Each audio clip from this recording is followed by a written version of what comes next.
Abuse, rape, or trauma are things that happen to people who are victims at that very moment. Child or adult, there's nothing you could have done to prevent the atrocity. But when it's over, the healing must begin. It gets harder every day. You have inner beauty. You have inner worth and value. Framing your past as your past and leaving it there will help you to frame your future and lead you to the place where you belong, with a woman's soul restored. Here's LaTanya Hendry. Welcome to A Woman's Soul Restored.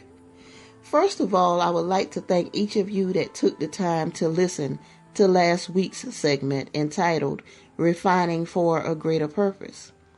The feedback I received was overwhelming and will give me the courage to continue, to move forward, and to press on. I use the word courage because when you have been through any type of abuse or traumatic experience, courage is just a 7-letter word with no substance. It really doesn't mean anything. We could probably form a sentence with it, but as far as seeing ourselves as a courageous person or somebody that can achieve and accomplish or push the envelope to try to do more, that doesn't apply to us when we've been through something that was so overwhelming that we don't see ourselves doing any more than we think in our minds that we can do. We lose a lot of internal attributes when we have suffered any type of abuse. Strength, self-esteem, self-worth, even our voice are all things that get lost in the shuffle of violation. All of these things correlate with one another, and when something so personal and intimate is taken, it feels like nothing is left. And the younger we are when these occurrences happen to us, the harder it is to realize that we can do whatever we set our minds to do, and we can have whatever we want.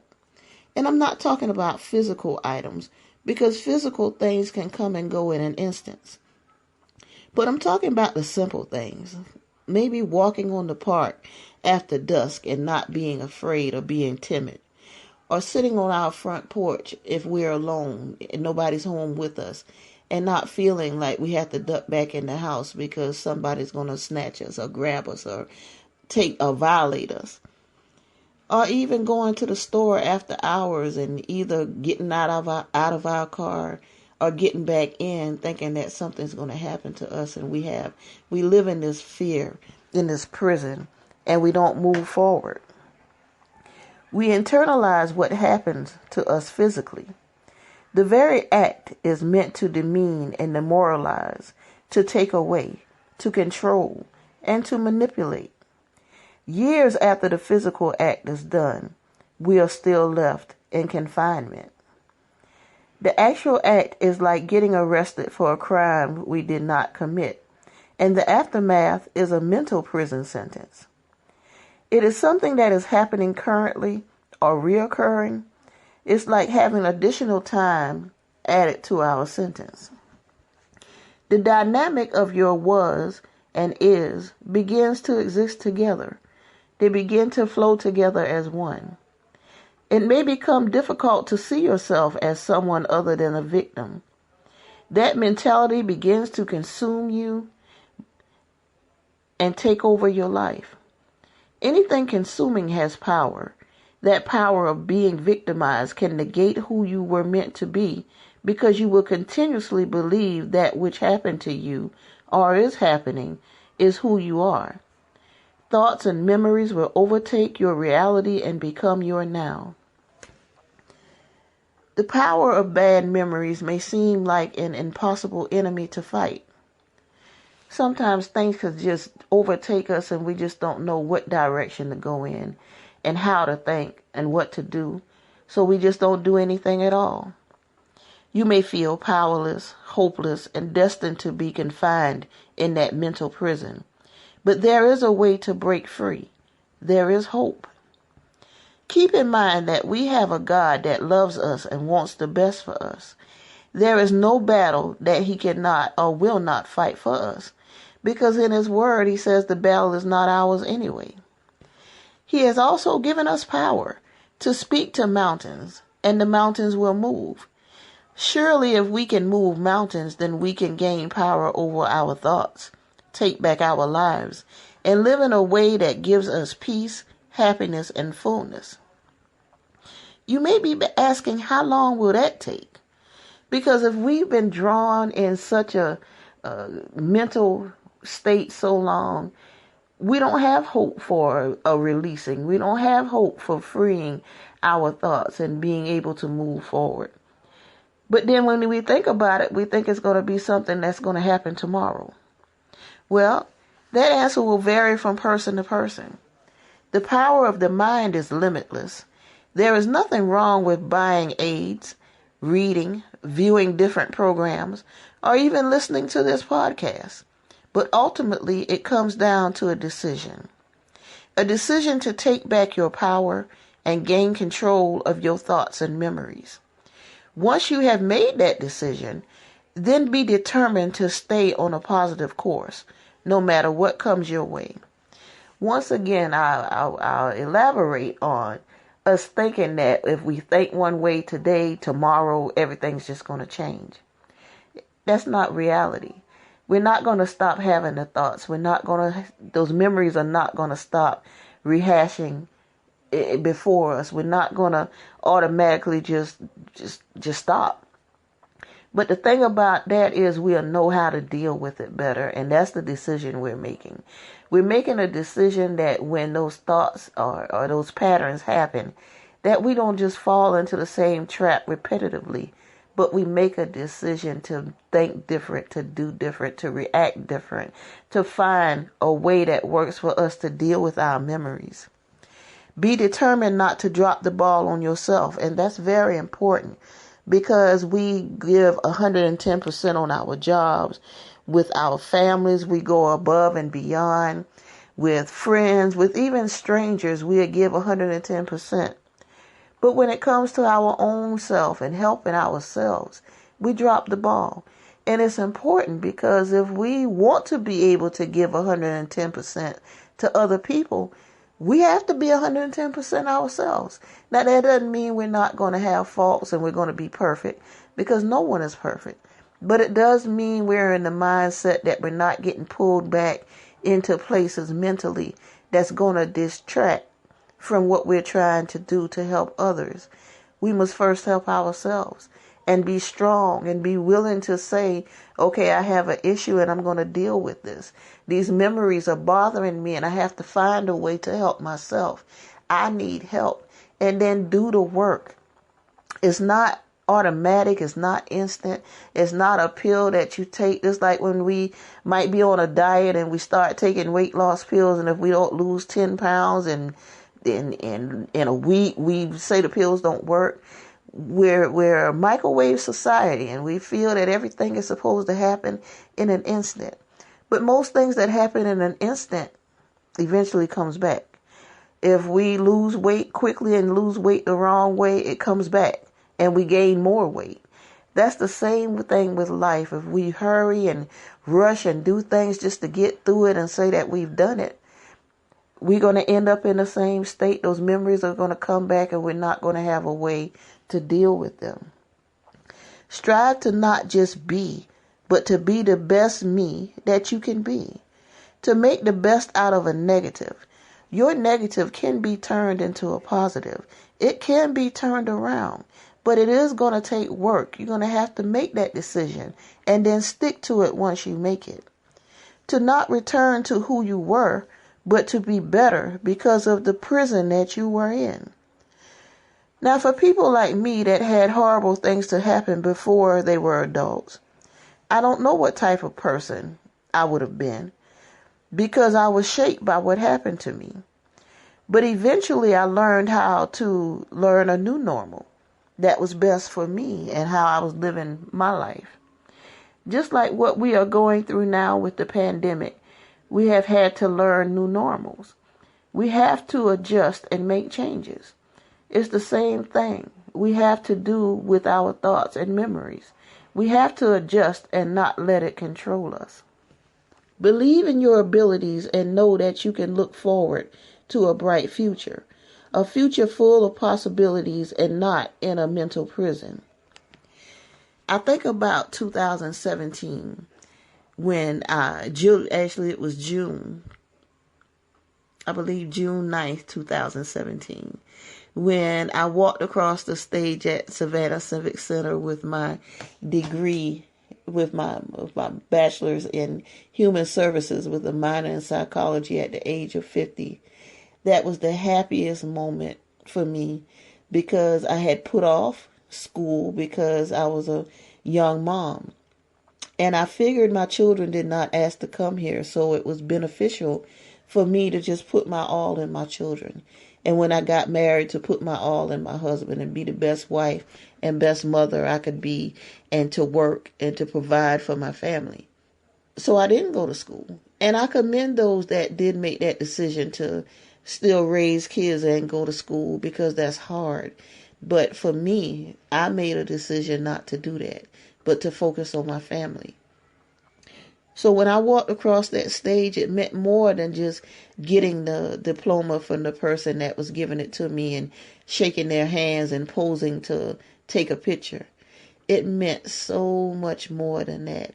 It meant that when my ex-husband told me I would never accomplish anything or never amount to anything, it meant that when my grandfather used to tell me as a child that I was only good for one thing. Well, my step-grandfather, but he raised us. That was the only grandfather I knew that violated me so viciously and repetitively.